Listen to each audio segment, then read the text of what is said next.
साथियों, मेरा नाम पुनीति सोलंकी और मैं जूलॉजी डिपार्टमेंट से।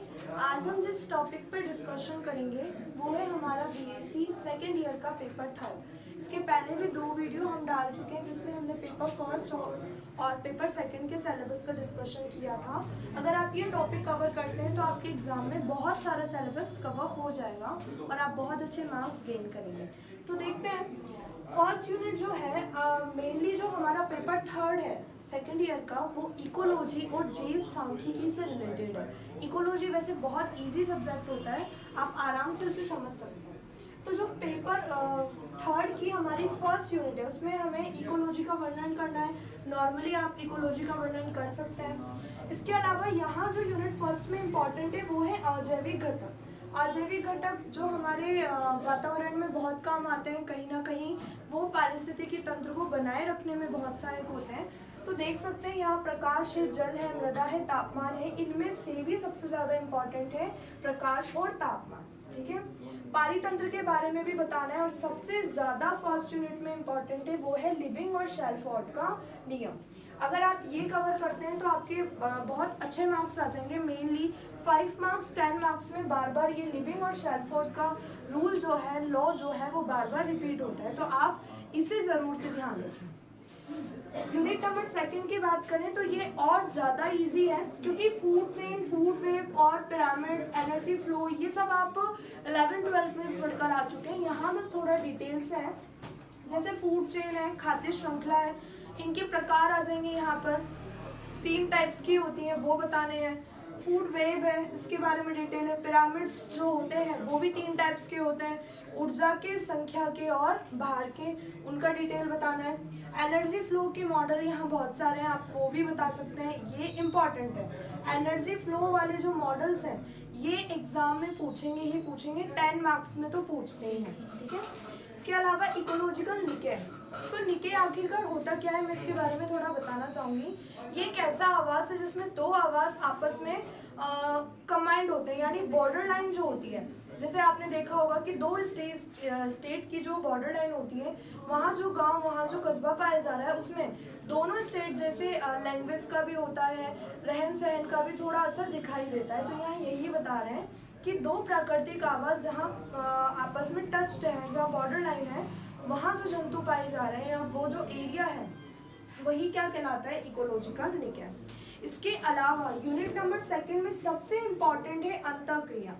जंतुओं के अंदर जो इंटरेक्शन हो रहा है, अंतःक्रिया हो रही है, वो बहुत इंपॉर्टेंट है। इनसे रिलेटेड भी क्वेश्चन आता है, आपने पढ़ा होगा सहजीवन, परजीविता, सहभोजिता, प्रतिस्पर्धा, ये जो क्रियाएं हो रही है जंतुओं के अंदर, जैविक घटकों के अंदर, वो भी बहुत इंपॉर्टेंट है। तो ये हमारे यूनिट नंबर सेकंड का इम्पॉर्टेंट हो गया। मेन आपको फोकस करना है एनर्जी फ्लो पर और इंटरेक्शन पर, अंतःक्रिया पर। ठीक है, यूनिट नंबर थर्ड की बात करें तो वो और ज़्यादा इजी है क्योंकि हमें यहाँ पर हमारे आसपास के आवासों के डिटेल बताना है। यहाँ पहले आपको जलीय आवास पढ़ना पड़ेगा। जलीय आवास 2 टाइप्स के हैं, स्वच्छ जलीय आवास और समुद्री जलीय आवास। ठीक है, फ्रेश वाटर हैबिटाट और मराइन वाटर हैबिटाट। ठीक है, अब स्वच्छ जलीय आवास में भी आपको तालाब के बारे में पढ़ना है, झील के बारे में पढ़ना है और नदी के बारे में पढ़ना है।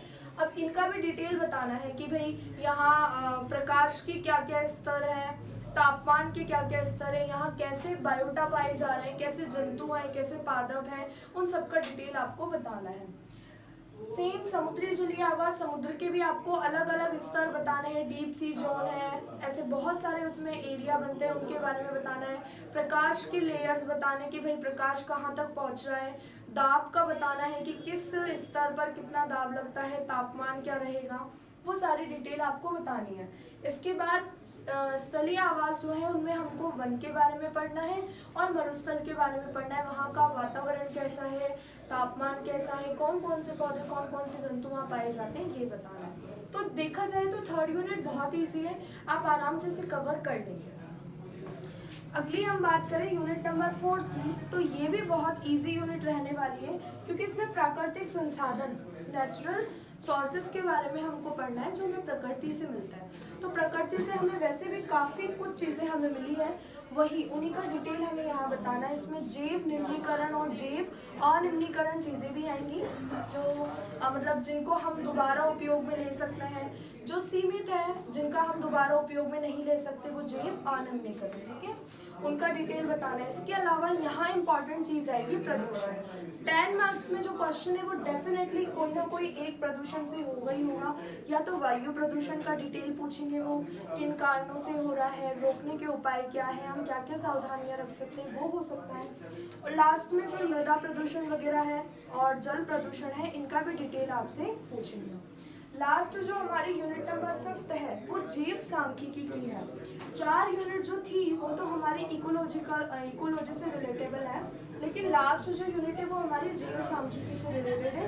यानी इसमें थोड़ी बहुत आपको कैलकुलेशन करनी पड़ेगी, मैथ्स का उपयोग करना पड़ेगा। तो स्टार्टिंग में हमें इसे थोड़ा सा डिटेल पढ़ना है कि भाई जैव सांख्यिकी होती क्या है, इसका महत्व क्या है, आखिरकार क्यों हम इसका यूज़ कर रहे हैं वो बताना है। इसके अलावा सबसे इम्पॉर्टेंट चीज़ हम देखें तो वो है डाटा का निरूपण। डाटा होता क्या है कि आप गए कहीं पर, आपने कोई भी मान कलेक्ट किया, जंतुओं की संख्या कुछ भी है, वो आपका डाटा है। अब आप उसे प्रेजेंट किस तरीके से कर रहे हैं, ग्राफ के द्वारा कर रहे हैं, पाई डायग्राम के द्वारा कर रहे हैं, डायग्राम के द्वारा कर रहे हैं, वो निरूपण क्या कहलाता है, डाटा का निरूपण। और ये एग्जाम में आता ही है क्वेश्चन। बाकी डाटा की कैलकुलेशन करने के लिए यहाँ हमारे पास कुछ एनालिसिस करने के लिए विधियाँ दी गई है, जैसे मीन है, मोड है और मीडियन है। ये आपने छोटी क्लासों में भी पढ़ा होगा, मीड, मोड और मीडियन। तो इनकी सहायता से हम डाटा का एनालिसिस कर सकते हैं। तो अगर आप ये कवर करते हैं तो आपके आराम से 40+ मार्क्स गेन हो जाएंगे। बस मेहनत करने की ज़रूरत है। धन्यवाद।